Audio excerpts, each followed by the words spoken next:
بسم اللہ الرحمن الرحیم۔ ختم نبوت کے دروس کا سلسلہ چل رہا ہے۔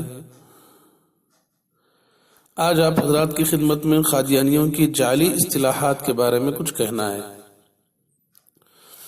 یعنی قادیانیوں نے اپنے طور پر چند اصطلاحات، چند الفاظ، چند ورڈز قائم کر لیے ہیں جن کا نہ قرآن سے، نہ حدیث سے، نہ کسی اور شرعی دلیل سے ثبوت ملتا ہے۔ کوئی ثبوت نہیں ملتا، اپنے طور پہ بنائے ہوئے ہیں۔ اور دوسری بات یہ ہے کہ قادیانی کھل کر مسلمانوں کے سامنے ان کے مقابلے میں نہیں آتے۔ جس سے بھی وہ ملتے ہیں وہ ایسے ہی سمجھتا ہے کہ یہ ایمان والے ہیں، مسلمان ہیں۔ دیکھیے کسی کا نام آپ رکھ رہے ہیں محمد عمر، ابو بکر، عبداللہ، تو فوراً نام سنتے ہی پتہ چل جائے گا کہ یہ انسان مسلمان ہے۔ اور کسی کا نام ہے جوزف، مسیح، صادق مسیح، اس طرح کے الفاظ ہیں تو دیکھتے ہی سمجھ میں آ جائے گا سنتے ہی کہ یہ آدمی عیسائی ہے۔ لیکن قادیانیوں کا معاملہ کچھ الگ ہے۔ قادیانی اتنے بے ایمان ہیں کہ دین الگ ہونے کے باوجود نام اپنا مسلمانوں جیسا رکھتے ہیں، عبادت مسلمانوں کی طرح کرتے ہیں، اور تبلیغ کرتے وقت اپنے مذہب کی کھل کر تبلیغ نہیں شروع کر دیتے، بلکہ چند اصطلاحات کا استعمال کرتے ہیں۔ ان اصطلاحات کے بارے میں سامنے والے کو دھوکہ دیتے ہیں کہ اس اصطلاح سے مراد وہی ہے جو مسلمان سمجھتے ہیں، حالانکہ ان اصطلاحات کی مراد وہ نہیں لیتے، بلکہ اپنے طور پہ جو قائم معنی کیا ہے انہوں نے وہ معنی مراد اس میں لیا جاتا ہے۔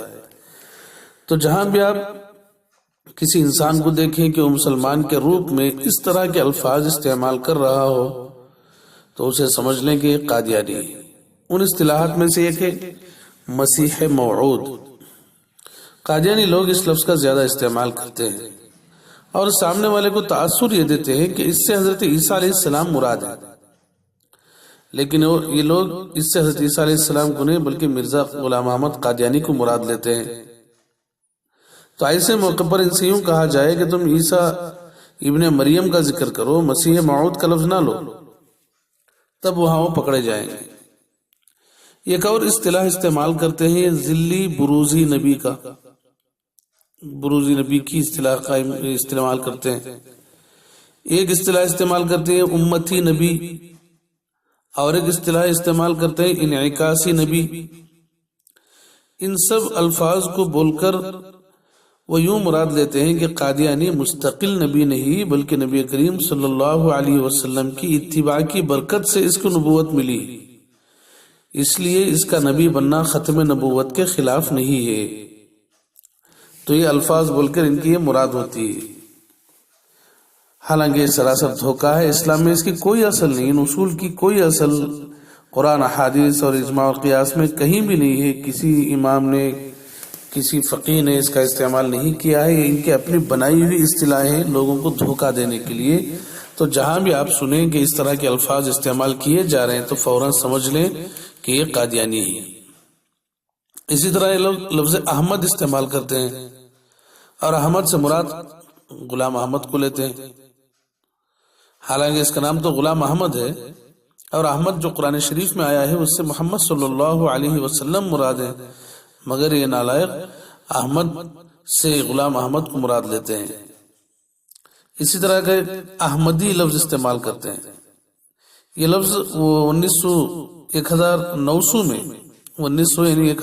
میں قادیانی کو ماننے والوں کے لیے یہ لفظ استعمال ہونے لگا تھا۔ اور ایک لفظ استعمال کرتے ہیں مسیل، میم سا یا لام۔ کہتے ہیں کہ نبی کریم صلی اللہ علیہ وسلم مسیل موسیٰ ہونے کی وجہ سے موسیٰ علیہ السلام سے افضل، یعنی محمد صلی اللہ علیہ وسلم موسیٰ علیہ السلام کے مسیل تھے، یعنی ان کا پرتو تھے، ان کا عکس تھے۔ اس وجہ سے موسیٰ علیہ السلام سے محمد صلی اللہ علیہ وسلم افضل ہیں، معاذ اللہ معاذ اللہ۔ قادیانی کو وہ یوں کہتے ہیں کہ قادیانی مسیل عیسیٰ ہے، عیسیٰ علیہ السلام کا وہ پرتو عیسیٰ علیہ السلام کا مسیح ہے۔ اب مسیل عیسیٰ ہونے کی وجہ سے عیسیٰ علیہ السلام سے یہ افضل ہے۔ اس سلسلے میں قادیانی قطعی طور پہ جھوٹ بولتے ہیں، ایسی کوئی اصطلاح اسلام میں شریعت میں نہیں ہے تو اس طرح کے الفاظ جیسے ہی استعمال کریں تو سمجھ لو کہ یہ قادیانی ہے۔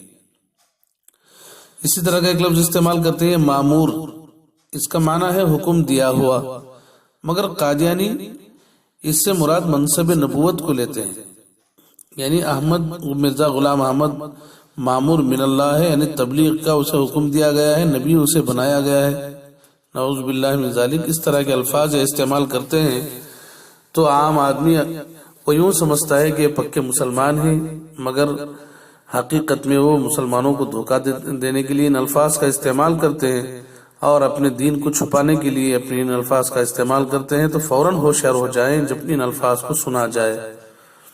اللہ تعالیٰ سے دعا ہے کہ اللہ تعالیٰ ایسے لوگوں سے سب کی ساری امت مسلمہ کی حفاظت عطا فرمائے۔ وآخر دعوانا ان الحمد للہ رب العالمین۔